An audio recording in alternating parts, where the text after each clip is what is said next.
कल क्या क्या हुआ था? रुक्मणी जी का ठाकुर जी के साथ विवाह है। अब देखिए कथा में आगे बढ़ते हैं।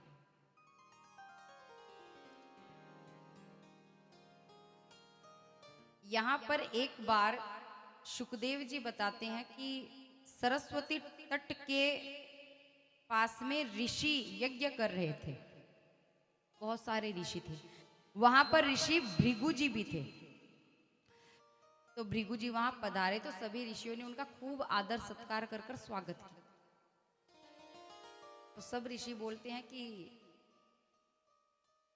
यज्ञ में 3 देवताओं का स्थान होता है, ब्रह्मा विष्णु और महेश। तो सर्वश्रेष्ठ कौन है, सबसे महान?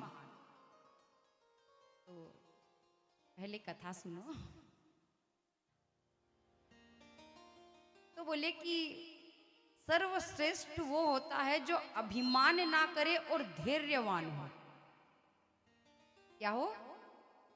धैर्यवान। जिसमें सबसे ज्यादा धैर्य होता है, शांति होती है, वो सबसे महान है। अब सोच लो किस किस में यहाँ धैर्य है?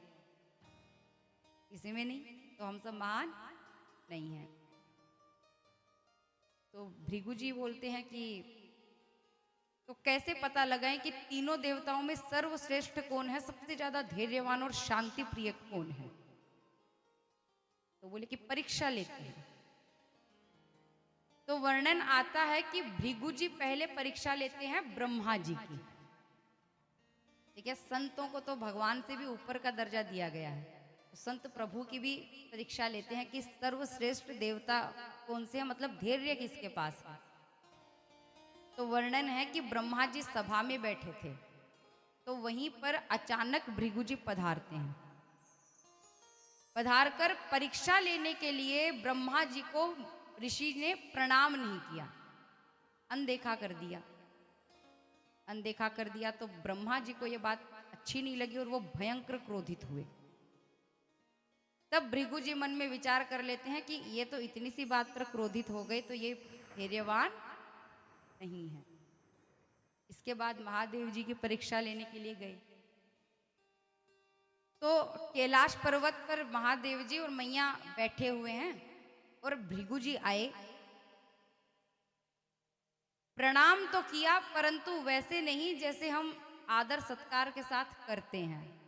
मैया को प्रणाम कर कर महादेव जी को थोड़ा अनदेखा कर दिया। प्रभु को क्रोध आ गया कि आप ये क्या हरकत कर रहे हैं, मुझे क्यों नहीं प्रणाम किया अच्छे से। तो त्रिशूल उठाया, मारने ही वाले थे कि मैया ने रोक लिया। प्रभु जी रुक जाइए, ब्राह्मण हत्या सही नहीं। भृगु जी बोले भैया इनमें भी धैर्य नहीं है। महादेव जी क्रोधित जल्दी होते हैं, इसीलिए वर्णन है कि कहीं पर भी झूठ बोल दोगे चल जाएगा, परंतु महादेव जी के मंदिर में एक बार भी झूठ बोल दिया तो उन्हें झूठ पसंद नहीं है और झूठे व्यक्ति को वो क्षमा भी नहीं करते। इसके बाद भृगु जी विष्णु भगवान की परीक्षा लेते हैं।